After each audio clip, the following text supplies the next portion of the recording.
So this morning there was the filing of charges by our office. We filed 26 separate charges against Stone. Now 21 of them are substantive charges, allegations of violations of substantive criminal law. 5 of those charges are sentencing enhancing charges. 4 of those 5 are for allegations of habitual criminal. 1 is for an allegation that a crime of violence occurred. One of the things, though, that I want to emphasize is despite the fact that virtually everybody saw this or a portion of this on video, that as we head into the formal part of the prosecution of this case, I think everyone's got to keep in mind that for this system to work, we have to presume him innocent, and that the things that we charge today are just that. They're just allegations of the state against him. Is it complicated when a crime kind of unfolds in such a public eye? I mean, is that going to be a challenge for you guys?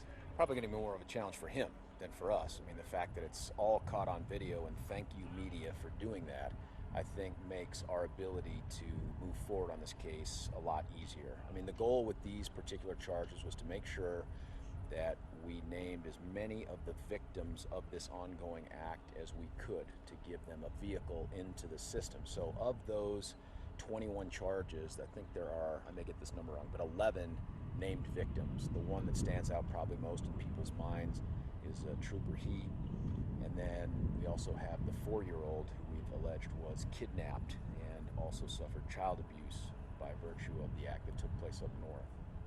You've spoken to all those victims. I haven't personally spoken to all those victims. I've gone out to the hospital to meet with the loved ones and the command staff for the trooper, and he's still going through recovery at this time. Our office, as you know, we're doing a joint prosecution really with the Boulder County DA's office where this event began, and they have been actively involved in making sure that the victims too have access to the system and that they're part of this process as we move forward.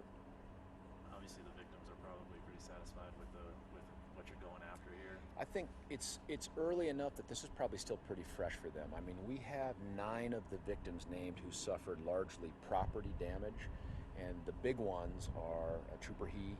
We also have the 4-year-old victim, and then we have a 13-year-old victim who you may remember was the young lady that ended up bailing out of the side of that gold van as he allegedly took that van. The big things I think to note are that May 29th is the date the court has set for the preliminary hearing. That is our obligation to prove that the charge that he's being held in custody on, that we have probable cause to believe that he committed those felonies. And then after that, it'll be moved up to district court where they'll go through arraignment, pretrial conference, motions, and ultimately a trial if that's the direction this case goes. I think the other thing to note about these charges and some of the other questions that folks have asked, what is the minimum sentence if he's convicted of all these charges? If he is convicted of all the allegations, and they're just allegations that we've made, the minimum sentence the judge could give him is 96 years in the Department of Corrections. The maximum sentence, and that would be by virtue of the judge's discretion as to what charges to run consecutive to one another, would be well over 100 years in prison. He was there today? He was there today, in custody, behind the podium with both of his attorneys. Anything that you can comment about what his demeanor was, or anything that he was able to say in court? Did he speak? He did not speak, and that's not uncommon. I mean, in a situation like this, you're going to have your counsel do your talking for you. That's just how it's done. Just a formality. I mean, obviously, you've probably already spoken about this is just it's such an amazing one because it's happened in front of everybody's eyes. It's just so. Well, from my standpoint, and I live in Douglas County, and I'm the DA down here for the 18th.